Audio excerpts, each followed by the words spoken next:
Hi. So yeah, I apologize for this weird angle, but I'm just trying to catch a sort of like rays of sound that's trying to escape me. Uh, and I just had to really record this video now because I have just finished The Seventh Function of Language by Laurent Binet, a French writer. It was a novel published in 2015, so it's quite recent, and that was a roller coaster of a read. In a way, I sort of ruined experience for myself a little bit because in the past months, I was really struggling with this novel. I just couldn't find a proper time to read it.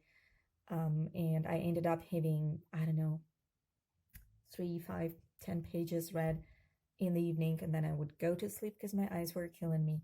And that's not how I think this novel is meant to be read because it is so action packed, and then at some point you just interrupt the action, like some chase or a duel of sorts, and you go to sleep, and then next day you just get in the middle of this um, event. So it kind of ruins the tact for you, the tempo, the flow of narration. So if you haven't read this yet and plan to pick it up, make sure to have like at least longer reading sections, maybe at least an hour or two at a time, because I think that adds to the experience of this novel. Let me quickly read out what the novel is about to kind of give you sense of what I'm talking about and why I'm so excited. So Roland Barthes is knocked down in a Paris street by a laundry van. It's February 1918, and he has just come from lunch with Francois Mitterrand. I think that's how you pronounce it. At least that's how I pronounce it in my head. Barthes dies soon afterwards. History tells us it was an accident. But what if it were an assassination?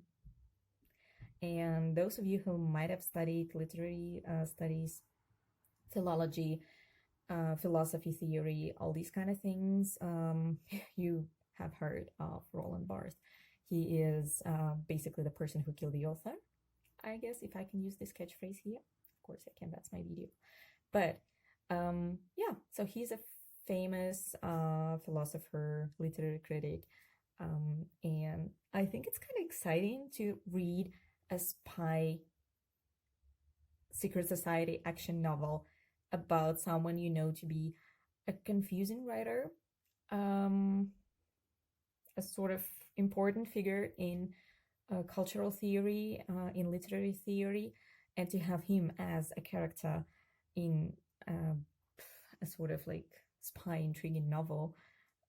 That's an interesting feat. So much for postmodernism today. And I loved it. So Barthes is not the only person featured here. You actually get to see a lot of Foucault, to hear a lot of his ranting. And for those of you who have read his text, that's, yeah, you get the joke.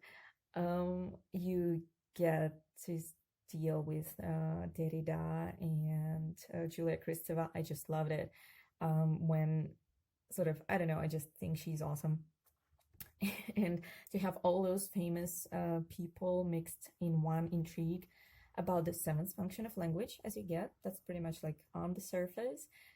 It was just fun. And for me, so personally, I don't like historical novels that feature a lot of like actual real life figures. And then the historical novel would go like, um, who Henry VIII had bad breakfast that morning, so he was in a bad mood, and that's why he did what he did.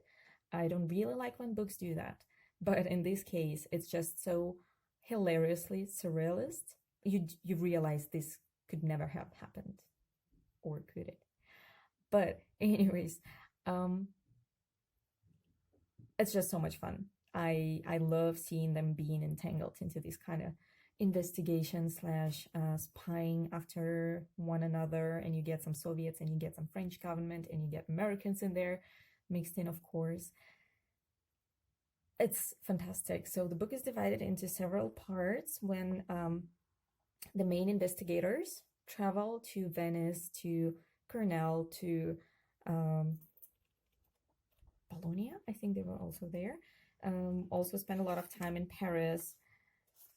Yeah, So Ithaca, the one in the US, I mean, he means. They travel a lot, investigating potential murder of Roland Barthes and the disappearance or even the existence of the seventh function of language, which also kind of brings Jacobson in. And that's just amazing to see all these people and what the author does to them. I'm like, as someone who struggled a lot with their texts during my master's, I'm like, yes, do that. Wild dogs, tearing Derrida apart, and that's not a major spoiler because a lot of other things are coming in. This is definitely a reading that can be described as a roller coaster because things change so quickly. Like the events that the novel describes happen like out of the blue. You just follow the investigation in a traditional way of like a hard-boiled detective going on a search of a murderer. He has a sidekick who is more intellectual and knows the scene of these French intellectuals of the time. And it all seems to be very like simple and you know what to expect, but then what happens when you turn the page is unexpected. It's that there is no way you could foresee that. And I have just finished the last 100 pages of it in one go. And I'm a very anxious and easily impressed person.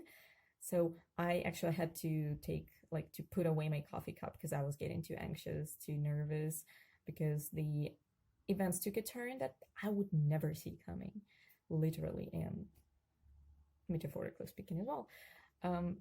It's gorgeous. It's a postmodernist novel, so you have to be prepared for a lot of weird stuff happening. My favorite were, of course, so Simon, the sidekick. Those of you who read the novel will get the joke. He questions throughout like second half of the novel, he questions the events of what's happening to him, to his fellow hardboiled detective, policeman guy, and he questions the reality itself, the existence of it. Like, are we not in a novel by chance? Which I think is a great thing. And yeah, just read it for yourselves. I don't really want to spoil too much because this book actually has so many nice details. I have to say, I probably missed quite a lot of references and jokes in here, mainly because it is set in Paris and France, so 1980s. I know zero about politics in France. So I definitely missed a lot on that front. So if you know and if you're interested in this topic, that's going to be a lot of entertainment for you. I did enjoy all the references to literary scholars, to critics, to different schools of thought, the sort of antagonism some scholars had for others, not another, of course. It was like fraction against another fraction. That was just kind of cool to see. And maybe if you know very little about these people, it still would be interesting for you to read the novel because it's an action. I just want to say it's an action movie because I feel like that could have been a movie. A lot of things happen. It's a mixture of genres, but they're mixed in a good way. So just to try it out, be prepared that a lot of weirdness comes in. And I'm sure in translations, this works still. It does still have a lot of weirdness in it, this novel. By the way, this is also a translation because the original was written in French. This is an English translation, and I always kept thinking, how much have we actually lost in the translation? I think it's a good one, but I cannot compare it to the original anyway. So yeah, the sun is kind of acting weird, and people on the street start looking oddly at me talking to my phone because they cannot actually see the phone because there is like a window pane in the middle. So right, thank you guys for listening to my rant about this book. I loved it so much, and I kind of am glad it's over at the same time. I'm glad I can move on to something else. So if you pick this one up, make sure to read it quickly.